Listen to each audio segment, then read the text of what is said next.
Hello friends, आइए जैसा कि आप थंबनेल में देख रहे हैं उसके आधार पे हम ये देखना चाहते हैं एक्सरे में कॉस्टोफ्रेनिक एंगल क्या होते हैं और कार्डियोफ्रेनिक एंगल क्या होते हैं, क्योंकि इन दोनों एंगल्स का बहुत बड़ा रोल रहता है। एक्सरे का इंटरप्रिटेशन बहुत ज़रूरी है, बिकॉज आजकल जब भी आप कोई एक्सरे करा के मंगाते हैं, प्रैक्टिस कर रहे होंगे, आपको पता है कि आपने एक्सरे के लिए कहा है पेशेंट को, तो एक्सरे करा करके जो पेशेंट लेके आया उसके साथ कोई भी एक्सरे टेक्नीशियन रिपोर्ट बना के नहीं देता है, और जब रिपोर्ट नहीं दी है तो फिर आपको ही देखना होता है कि भाई कहाँ क्या है। तो आज हम बात करते हैं कॉस्टोफ्रेनिक एंगल की। तो कॉस्टोफ्रेनिक एंगल क्या होते हैं उसके लिए बस हल्का सा ध्यान दे के चलते हैं। देखिए, ये जो एक्सरे के जब हम एक साइड में आते हैं और ये जो हम देख रहे हैं कॉर्नर, ये जो कॉर्नर बनना है ये वाला, इस कॉर्नर को राइट हेमी डायफ्राम होता है। राइट हेमी डायफ्राम मतलब डायफ्राम जो होता है वो पूरा यहाँ से यहाँ तक ये पूरा होता है, राइट। तो हेमी का मतलब आधा, तो एक साइड का जो हेमी डायफ्राम है इसका और रिब्स के बीच का जो एंगल है ये वाला एंगल, ये कहलाता है राइट कॉस्टोफ्रेनिक एंगल। ठीक है, राइट कॉस्टोफ्रेनिक। जिस तरह से राइट कॉस्टोफ्रेनिक होता है वैसे ही लेफ्ट में भी होता है left costophrenic angle, right.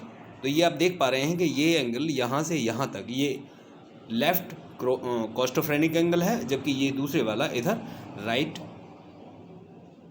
Costophrenic angle है। अब इसमें क्या होता है, ये ब्लंट होता है, क्या क्या किस तरह की दिक्कत आती है वो हम आगे स्टडी करेंगे, बट हम समझ लेते हैं अभी ये होता क्या है। तो नेक्स्ट आता है कार्डियोफ्रेनिक एंगल। तो ये जो एक्सरे में आपको दिख रही है यहाँ से लेकर के ये और ऐसे, ये जो शेडो है ये आपकी हार्ट की शेडो है। ये एक्सरे की एनाटॉमी अगर आप समझें तो ये हार्ट की शेडो है। अब हार्ट के इस साइड में ये जो आता है इस वाला पोर्शन, ये राइट एट्रियम होता है। हार्ट का एट्रियम की शेडो होती है राइट वाले की, और इधर ये जो गोल गोल है ये है लेफ्ट वेंट्रिकल, ये लेफ्ट वेंट्रिकल की शेडो है। ठीक है, तो राइट एट्रियम और डायफ्राम के बीच बनने वाला एंगल, ये वाला एंगल, ये वाला एंगल कहलाता है कार्डियोफ्रेनिक एंगल। चूँकि ये राइट में है तो राइट कार्डियोफ्रेनिक एंगल। इसी तरह से इधर लेफ्ट वेंट्रिकल की जो शेडो आई हुई है और लेफ्ट में हेमी डायफ्राम जो है उसके बीच का एंगल, ये वाला, ये कहलाता है left cardiophrenic angle. Okay friends, I think आप समझ गए होंगे। अगर कुछ थोड़ा बहुत कॉम्प्लिकेटेड है तो दोबारा से समझ लेते हैं। ये होती है डायफ्राम की शेडो,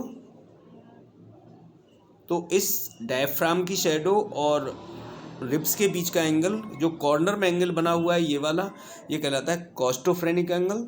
जबकि यही एंगल हार्ट की शेडो के साथ बने तो ये कहलाता है cardiophrenic angle.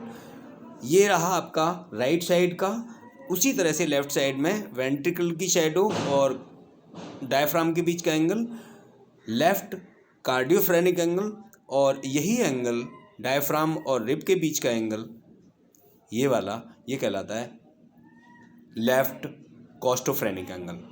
Okay friends, I think आप समझ गए होंगे और ये आपको नॉलेजेबल रहेगी। इसके बाद आगे हम ट्रेकिया को देखेंगे और बहुत सी चीज़ें हैं जो धीमे धीमे करके देखते हैं। पहले हम एक्सरे में जो एनाटॉमी है, जो चीज़ें हमें दिखती हैं उनको देख लेते हैं। Okay, thank you friend. अगला जो रहेगा, नेक्स्ट वाला जो वीडियो रहेगा उसमें हम देखेंगे एपी और पीए व्यू क्या होता है। एपी और पीए व्यू क्या होता है, और एक्सरे हमारे सामने आया, मान लीजिए टेक्नीशियन ये करना भूल गया कि उसने एपी और पीए व्यू लिखना भूल गया, तो हम कैसे पहचानेंगे ये एपी व्यू है या पीए व्यू है। Okay, thank you friends.